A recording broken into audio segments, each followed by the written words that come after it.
My mouth twitched in annoyance as the girl sitting on the mattress in front of me continued to studiously ignore my existence. All of her concentration was zeroed in on a pink rubber ball she was bouncing in a meticulous rhythm on the wooden floor. "Natalie," I repeated, a little louder this time. Her eyes narrowed a little, but other than that, she didn't acknowledge that I had spoken at all. "I don't intend to treat you like a child, but if you're gonna act like this, I can have that taken away." She caught the ball with a twist of her bony wrist after another loud thump and lifted her head to scowl at me. The effect of her glare was magnified by the impressive dark circles that framed her green eyes like bruises. "Maybe if you let me watch TV, I wouldn't be stuck with this fucking ball," she muttered, looking mutinous. "I've already read all my books." "That's what happens when you throw your food instead of eating it. Quite frankly, it should be you out there scraping the pudding off the ceiling and not Miss Jones." "It isn't my fault it sticks so well," she retorted, biting back a smile. "Pudding my ass. You could probably use that stuff to fix that hole in the wall by the desk." "Wasn't that your doing as well?" I sighed, adjusting my notepad on my knee. Her jaw dropped in disbelief. "No," she snapped. "That was Millie, remember? She put her foot through it." "Ah, yes, I remember now, I'm sorry." "What do you want?" "Okay, you're not doing yourself or anyone else any good by being so unpleasant, you know. And I was hoping to touch base with you again. I would say that it's time for our next session, but seeing as we've never actually had a real session..." I'll stop it. We've had tons of sessions. Well, we've met several times, of course, but not once during any of our meetings have we actually ever discussed your problems. And the longer you stay clammed up, the longer it takes for me to help you." She snorted and I raised an eyebrow. "And the longer it takes for me to help you, the longer you will stay." "I don't care how long I stay," she snarled. "It's not like there's anything waiting for me out there anyway." "You have family." "Have you actually ever seen my family?" she said loudly. "They stopped visiting me months ago. I bet they want me to rot in here just as much as you do." I opened my mouth to reply, thought better of it and closed my eyes and then took a deep breath before I spoke again. "Fine, I'll make you a deal," I sighed. "If by the end of our session, I decide that you have made any progress with me, I will give you back your television privileges."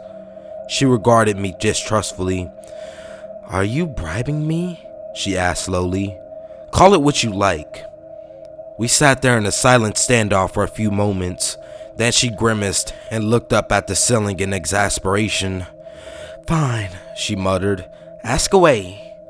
I contained my sigh of relief and gave her what I hoped was a pleasant smile. "Good. I'd like to start by talking about your insomnia. When you were admitted, the nurses told me that you were having trouble sleeping. Maybe you could tell me when that all started." "When I was 14, I remember because it was right after my dad got married and we moved into the new house." "And you're 18, correct?" "19 now," she corrected me. "My birthday was last week." "Gracious, why didn't you tell anyone?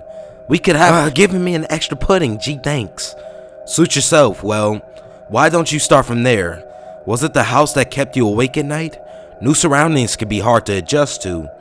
She shrugged, and for the first time ever, starting to look a little uncomfortable. "Not really, I mean, my stepbrother was always up late playing Xbox and shouting into his headset, but I could never really hear it from my room. I was actually sleeping just fine. It was just the dreams." "Go on." She bit her lip, looking frustrated. "They were only nightmares, but they scared the shit out of me. And they were always the same. I would wake up in my bed and there would be this thing crouched over me. And I could never ever seem to move at all. So she murmured, blinking a little faster than usual, "would just sit there while it hurt me." I stopped writing mid-sentence. "Hurt you," I repeated, and she stared solemnly down at the floor. "It was always different. Sometimes it would have big claws and teeth, and it would rip me to pieces over and over again for what felt like forever," she said stiffly. "Other times it was really long and had this horrible toothless mouth, like a snake, and it would just start swallowing me whole from feet up, very, very slowly. I could feel how wet his throat was, and I couldn't even scream. That sounds awful, I said softly, staring at her in shock. Did you ever tell your parents about these dreams? Her eyes flashed angrily. No, I tried to, but it wasn't like they were ever home. They were both workaholics. Dad was a VP of this big company. He always had business trips overseas, and my stepmom was a hotshot lawyer with lots of clients. They didn't have time for me, and my mom wanted nothing to do with me, but that wasn't anything new, she added, rolling her eyes. Were you and your stepbrother close? Did you ever tell him what was happening? Ryan? No. He was just a reclusive gamer boy with gross friends. They were all assholes. Some of them even perved on me when they came over, even though they were nearly in their 20s. Her upper lip curled in contempt. Anyway, the only times I ever interacted with him were when I needed a ride somewhere, or if we both happened to be in the kitchen getting food at the same time. He was too awkward to hold a conversation with, and the house was big enough that we usually didn't have to see one another if we didn't have to. We both just left each other alone. I tried to suck it up and get over the dreams, but they wouldn't stop. They'd go away just long enough for me to think it was over, but then they'd come back worse than ever. So, a few weeks before my 15th birthday, I decided to stop sleeping. I didn't stop completely. That would have been impossible. I would always drift off a little in class or while I was on a bus. One time I woke up at 8 p.m. inside of one of the school buses. The driver must not have seen me when she got to the station, so she just left me there. I had to crawl out of the window and call Ryan to come pick me up. I guess that's one of the times I was thankful it was him and not Dad who was home. Ryan never asked a whole lot of questions. Did your parents ever do anything about your condition? I asked incredulously, and she shrugged. When I was 16, they started taking me to doctors. I was losing weight, and sleep deprivation doesn't do your body any favors. I looked like shit. They prescribed me sleeping pills and other stuff, but since my parents weren't ever around, I never actually took them. She sighed. I had to give them some credit though. They did notice I was drinking a metric fuck ton of their coffee, so they switched it all to decaf and hid the real stuff somewhere else. I had to keep my own little stash of caffeine pills in my backpack for those days when I was too tired to function. But it was working. Even when I passed out every so often, the dreams weren't bothering me anymore, and it wasn't always bad, she added, and as I watched her speak, her eyes seemed to glaze over wistfully. When you've been awake for that long, there's this little window of time where you're invincible. Everything seems new and exciting, and you feel like you can just drop kick the whole world right out of the orbit if you wanted to. I'm sure I looked like a fucking crazy person the whole time, but I felt great. She rubbed her eyes a little. I don't know how I did it, but I managed to keep it up until I turned 18 without wandering into traffic or something. At that point though, I think I had successfully convinced my parents that they were being negligent assholes. Dad finally started taking time off work to spend time with me, and we'd sometimes go out to eat on weekends and do all that other stuff that fathers are actually supposed to do with their daughters. He always looked really worried when he looked at me though, she admitted sadly. That summer, he got everyone together for a family vacation. My stepmom even flew Ryan out from college so he could be with us. And instead of going somewhere fancy, Dad decided to take us camping. I think he thought it would bring us all closer together. She gave a little smile. He even rented a camper for him and my stepmom and bought me and Ryan tents, the whole 9 yards. The road trip to the lake was a little awkward, but once we got there, it was pretty great. At least until the last day, she continued slowly. What happened on the last day? I asked gently, and she shut her eyes tightly for a moment before answering. It was my fault, she whispered. I forgot to bring my caffeine pills. I thought that maybe if we went away like that, it might not happen. Another dream? No, not just another dream. It was the worst one I ever had, she said jerkily.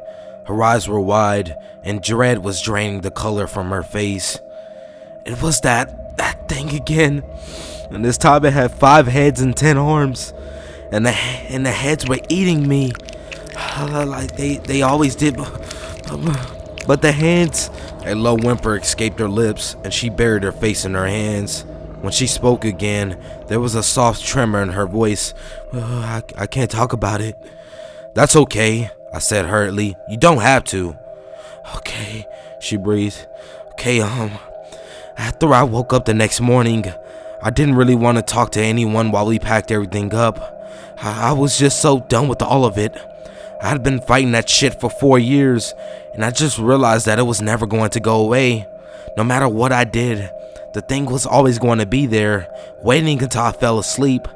And a few miles down the road, we stopped at a gas station to fill up the camper, she said softly. Everyone went inside to get donuts and coffee, but I waited in the car. I couldn't stop thinking about what it would be like living with that thing 2 steps behind me for the rest of my life. So, she looked at me and bit her lip. I took the gas pump out of the camper and put it in my mouth. I thinned my lips and nodded, and she exhaled heavily, as if she had been holding her breath. Obviously, it didn't work, she continued dryly. It was a stupid idea. I puked most of it up right after I swallowed it, and my parents saw what I had done and called an ambulance. And ta-da! She finished weakly, holding up her arms in mock triumph. Here I am, notwithstanding my lack of esophageal lining. I watched her for a few moments, then rose slowly to my feet. Thank you for sharing your story, Natalie, I said slowly. We can stop for today. I'll meet you soon so we can decide how to proceed from here. So, she said, her voice punctured with nervous laughter. Are we good on a TV thing, or? Yes, Natalie, I'd be more than happy to restore your TV privileges. I'll tell the nurses, and you can go to the recreation room right away for movie night. If you hurry, you can still make it. I'll stay here for a little bit, actually, she admitted. I'll be out in a minute. Take your time. That can't have been easy for you. You should be proud of yourself. I'm fine, she snapped, rubbing her eyes with one hand and frantically waving me away with another. Just go away. I gave her a small nod and made my way out of the room. On my way to the office, I paused as I reached the front desk and looked over at the attendant. Anna, I said, and she looked up at me. Natalie just told me her parents haven't visited in months. Do you know anything about it? Her face grew a little pale. You haven't heard? She whispered, glancing towards Natalie's room. It was all over the papers a couple months ago. What on earth are you talking about? Well, I thought something about the headline seemed familiar, and then I remembered seeing a name in Natalie's file when she was admitted. It was her stepbrother, Ryan, right?